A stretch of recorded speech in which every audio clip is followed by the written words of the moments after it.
जब भी हम ना शब्द सुनते हैं तो अक्सर हमारे मन में कठोरता, दूरी, अस्वीकार और टकराव की छवि बनती है। लेकिन क्या सच में ना कहना कठोर होना है, या फिर ये आत्मसम्मान, स्पष्टता और आंतरिक स्वतंत्रता की पहली सीढ़ी है? ना कहना सिर्फ एक शब्द बोलना नहीं है, ये अपने अस्तित्व को स्वीकार करना है। ये अपने समय, अपनी ऊर्जा, अपने मन और अपने जीवन की रक्षा करना है। और यही कला हमें सिखाते हैं गौतम बुद्धा, शांति से, करुणा से, लेकिन पूर्ण दृढ़ता के साथ। कल्पना कीजिए एक दृश्य। एक व्यक्ति बुद्ध के पास आता है। उसके मन में क्रोध भरा है। वो बुद्ध को अपशब्द कहता है, उन्हें अपमानित करता है। बुद्ध शांत बैठे रहते हैं। उनके चेहरे पर वही स्थिरता, वही करुणा। जब वो व्यक्ति थक जाता है तो बुद्ध उससे पूछते हैं, यदि कोई व्यक्ति तुम्हें उपहार दे और तुम उसे स्वीकार न करो तो वो उपहार किसके पास रहेगा? व्यक्ति कहता है, देने वाले के पास। बुद्ध मुस्कुराते हैं, मैं तुम्हारा अपमान स्वीकार नहीं करता। यह है ना कहने की सर्वोच्च कला। बिना चिल्लाए, बिना लड़ाई किए, बिना घृणा के, स्पष्ट और शांत इनकार। हमारे जीवन में सबसे बड़ी समस्या ये नहीं है कि लोग हमसे बहुत अपेक्षाएं रखते हैं। असली समस्या ये है कि हम हर अपेक्षा को पूरा करने की कोशिश करते हैं। हमें डर लगता है, अगर हमने ना कहा तो लोग क्या सोचेंगे? रिश्ते टूट जाएंगे, लोग नाराज हो जाएंगे।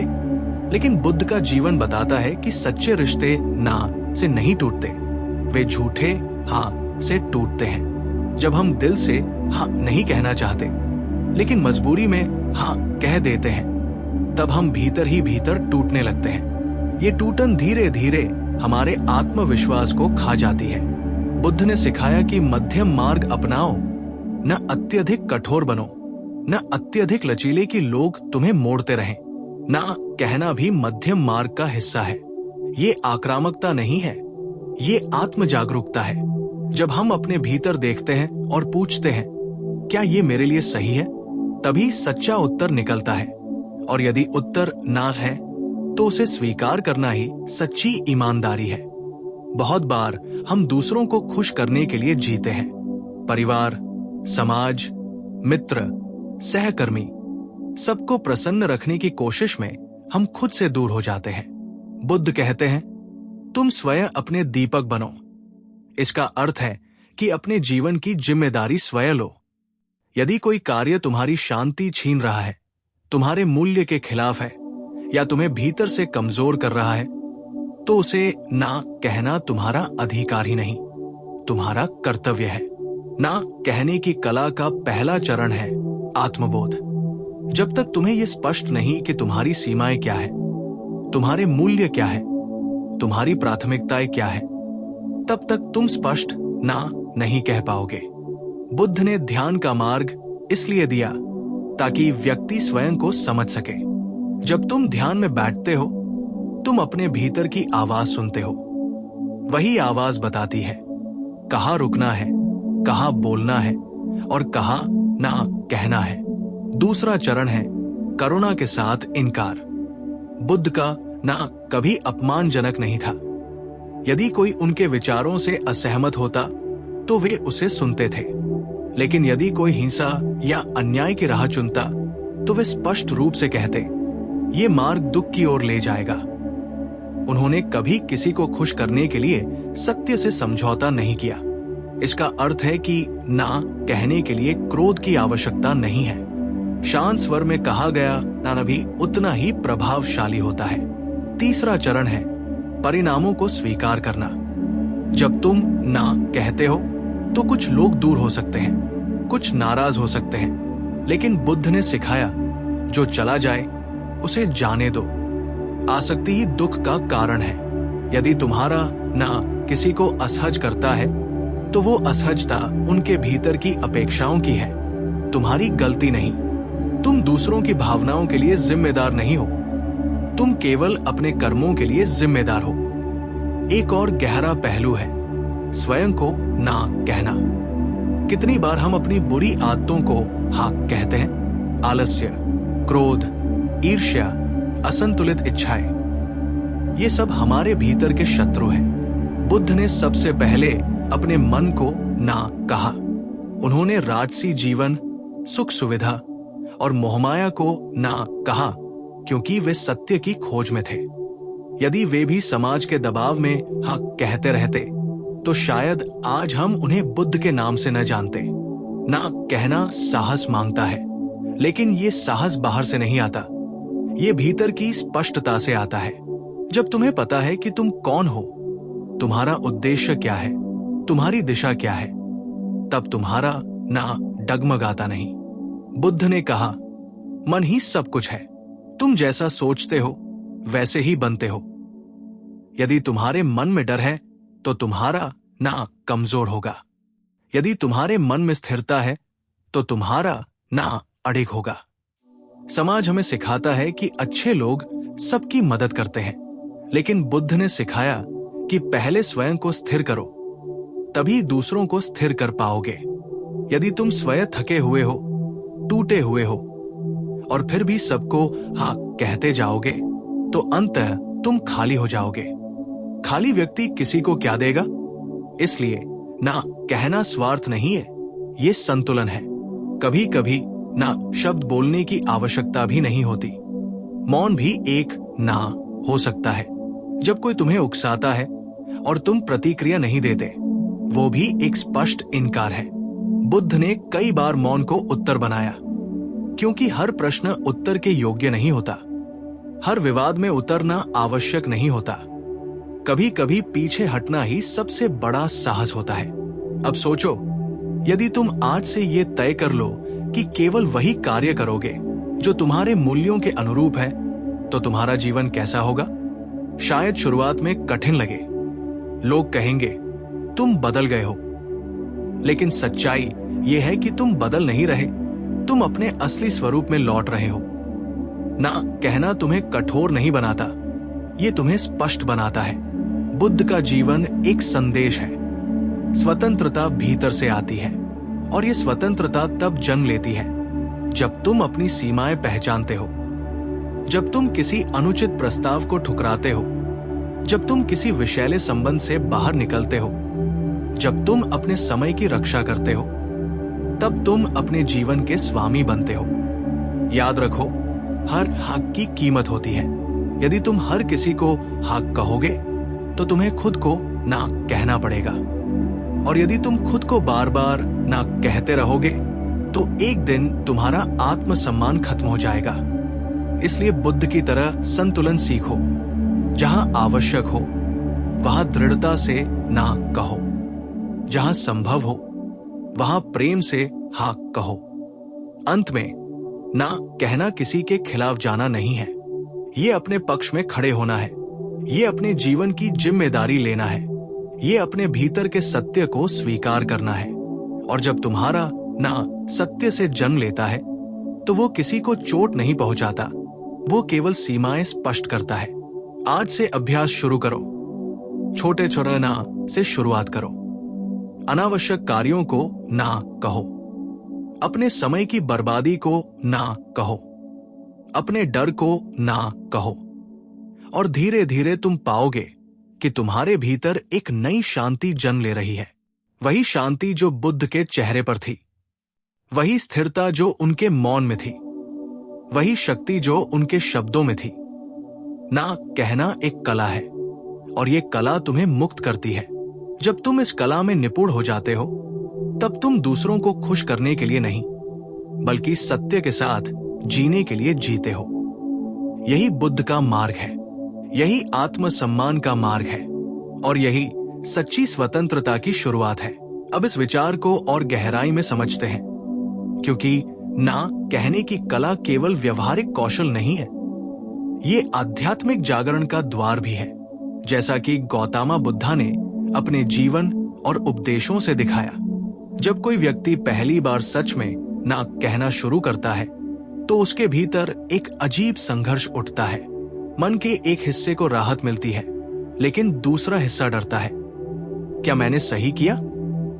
ये डर इसलिए आता है क्योंकि हम वर्षों से दूसरों की स्वीकृति पर जीते आए हैं। हमें बचपन से सिखाया गया, बड़ों की बात मत काटो, शिक्षक को मना मत करो, रिश्तेदारों को इनकार मत करो। धीरे धीरे ये आदत हमारे व्यक्तित्व का हिस्सा बन जाती है। हम इतने अभ्यस्त हो जाते हैं कहने के कि हमें अपनी सच्ची इच्छा का भी पता नहीं चलता। बुद्ध ने कहा था, अज्ञान ही दुख का मूल कारण है। और यहाँ अज्ञान का अर्थ है स्वयं को न जानना। जब तुम ये नहीं जानते कि तुम्हारी सीमा कहाँ है, तुम्हारी क्षमता क्या है, तुम्हारी प्राथमिकता क्या है, तब तुम हर दिशा में खींचते चले जाते हो। यही कारण है कि बहुत से लोग बाहर से सफल दिखते हैं, लेकिन भीतर से टूटे हुए होते हैं। वे हर किसी की उम्मीद पूरी कर रहे होते हैं, पर खुद की अनदेखी कर रहे होते हैं। ना कहना आत्मसम्मान का बीज है, लेकिन ये बीज तब फलता है जब तुम अपने भीतर की चुप आवाज को सुनना सीखते हो। बुद्ध ने ध्यान की जो पद्धति दी, विपश्यना, उसका मूल उद्देश्य यही था कि व्यक्ति अपने भीतर के अनुभव को बिना प्रतिक्रिया के देखे। जब तुम बिना डर और बिना लालच के अपने मन को देखते हो, तब तुम समझ पाते हो कि कौन सी इच्छा वास्तविक है और कौन सी केवल दबाव का परिणाम है। मान लो कोई तुमसे ऐसा काम करने को कहता है जो तुम्हारे मूल्यों के विरुद्ध है। अगर तुम केवल इसलिए हाँ कह देते हो क्योंकि तुम टकराव से बचना चाहते हो, तो तुम अपने ही मूल्यों से विश्वासघात कर रहे हो। लेकिन यदि तुम शांत मन से कहते हो, ये मेरे सिद्धांतों के अनुरूप नहीं है, तो तुम केवल इनकार नहीं कर रहे, तुम अपने चरित्र की रक्षा कर रहे हो। यहां एक महत्वपूर्ण बात समझनी होगी, ना कहना संबंध तोड़ना नहीं है, ये संबंधों को स्वस्थ बनाना है। जब तुम स्पष्ट सीमाएं रखते हो, तब लोग जानते हैं कि तुम कहां खड़े हो। अस्पष्टता रिश्तों में भ्रम और नाराजगी पैदा करती है।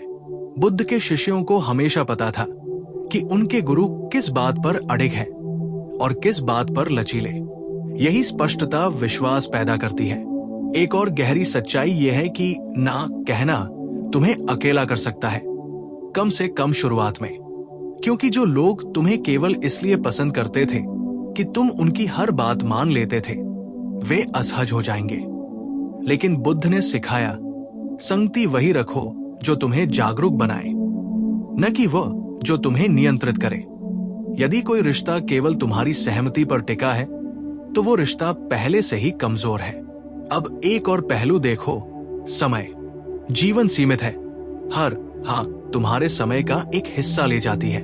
यदि तुम हर निमंत्रण स्वीकार करते हो, हर अतिरिक्त जिम्मेदारी उठाते हो, हर विवाद में कूद पड़ते हो, तो तुम्हारा समय बिखर जाता है। बुद्ध ने अपने समय का उपयोग केवल उन कार्यों में किया जो दुख के अंत की दिशा में थे। उन्होंने हर बहस में हिस्सा नहीं लिया, हर आलोचना का जवाब नहीं दिया।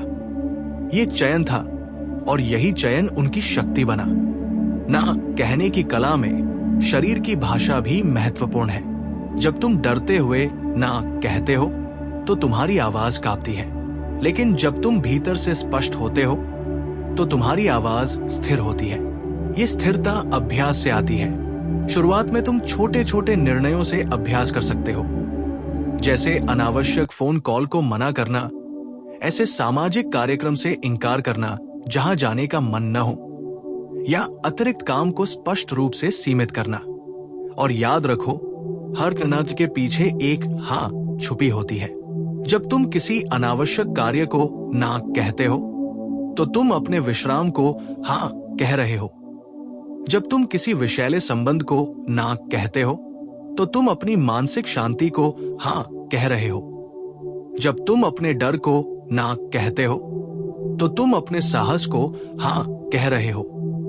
बुद्ध ने त्याग का मार्ग चुना। उन्होंने राजमहल की सुख सुविधाओं को ना कहा, क्योंकि वे सत्य को हाँ कहना चाहते थे। ये त्याग नकारात्मक नहीं था, ये चयन था। और जीवन में हर चयन के लिए कुछ त्याग करना पड़ता है। यदि तुम अपने सपनों को हाँ कहना चाहते हो, तो तुम्हें कुछ विकर्षणों को ना कहना ही होगा। कभी कभी ना कहना भीतर की करुणा से जुड़ा होता है। यदि कोई व्यक्ति बार बार तुम्हारी सीमाओं का उल्लंघन कर रहा है और तुम फिर भी मुस्कुराकर सह रहे हो, तो ये करुणा नहीं है, ये आत्मोपेक्षा है। सच्ची करुणा पहले स्वयं के प्रति होती है। जब तुम स्वयं का सम्मान करते हो, तभी तुम दूसरों का भी सच्चे अर्थ में सम्मान कर सकते हो। ये भी समझो कि ना कहना हमेशा शब्दों से नहीं होता। कभी कभी ये एक निर्णय होता है। किसी वातावरण से दूरी बना लेना, किसी आदत को छोड़ देना, किसी नकारात्मक सोच को पहचान कर उसे पोषण न देना। बुद्ध ने अपने मन में उठने वाले हर विचार को तुरंत स्वीकार नहीं किया। वे उसे देखते थे, समझते थे, और यदि वह दुख की ओर ले जाता तो उसे जाने देते थे। ये भी एक प्रकार का नाद है, विचारों को ना। अब कल्पना करो, यदि हर व्यक्ति ये कला सीख ले तो समाज कैसा होगा? लोग मजबूरी में काम नहीं करेंगे, बल्कि जागरूकता से चयन करेंगे। रिश्ते दिखावे पर नहीं, बल्कि स्पष्टता पर आधारित होंगे।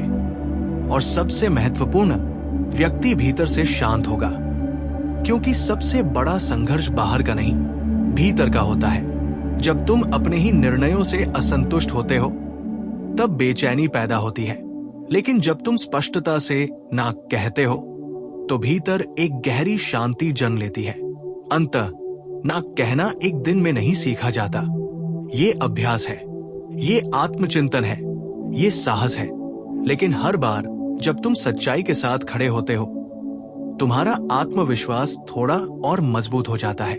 धीरे धीरे तुम महसूस करोगे कि तुम्हारा जीवन दूसरों की अपेक्षाओं से नहीं, बल्कि तुम्हारे मूल्यों से संचालित हो रहा है। और यही बुद्ध का संदेश है। जागो, अपने भीतर देखो, अपनी सीमाओं को पहचानो, और जब समय आए तो शांत स्वर में, करुणा के साथ, लेकिन पूर्ण दृढ़ता से कहो ना। यही ना तुम्हें मुक्त करेगा, यही ना तुम्हें तुम्हारे वास्तविक स्वरूप तक पहुंचाएगा, और यही ना तुम्हारे जीवन को उद्देश्य, संतुलन और शांति से भर देगा।